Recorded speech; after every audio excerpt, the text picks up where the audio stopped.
Sunday School Bible Stories with Tim! Hey all y'all, it's Timwit, your favorite dimwit here. Today we'll be looking at Jacob and Esau, a story with a lot of family drama, some bitter rivalries, but a happy reunion.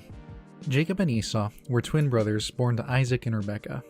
The Bible tells us that they struggled together in Rebekah's womb, a foreshadowing of their troubled relationship. Esau came out red and hairy, and by the heel, Jacob came out not red and hairy.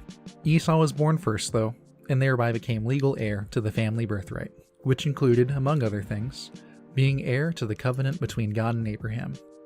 This birthright was a link in the line of descent through which the promised Messiah was to come.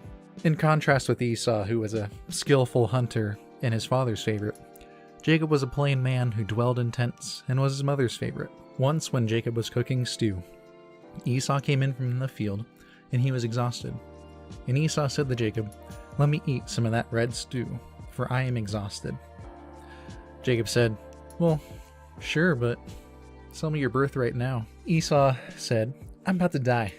Of what use is a birthright to me?" Esau was not a very spiritual person, so he did not see the importance of a birthright.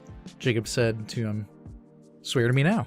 So he swore to him and sold his birthright to Jacob. Then Jacob gave Esau bread and lentil stew, and he ate and drank and rose and went his way. When Isaac was close to death, it became time to give Esau his blessings, because he still was the firstborn. Isaac asked Esau to go hunt for a special meal, after which he would pass the blessing. Rebekah overheard and helped Jacob disguise himself as Esau. They made sure to cover him with lots of hair, and by the nature of that, he smelled very bad. And so Isaac was convinced whenever he brought a meal to him.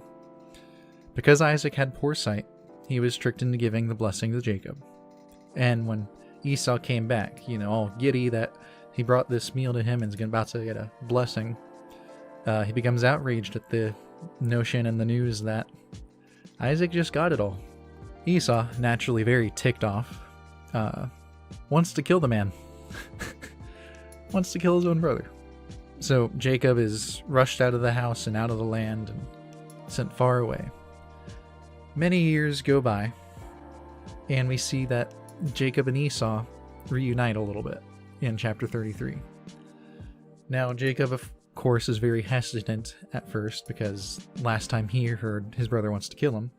But Esau, after years of not seeing his brother, welcomes him with open arms and is just very, very, very, very happy to see his brother again.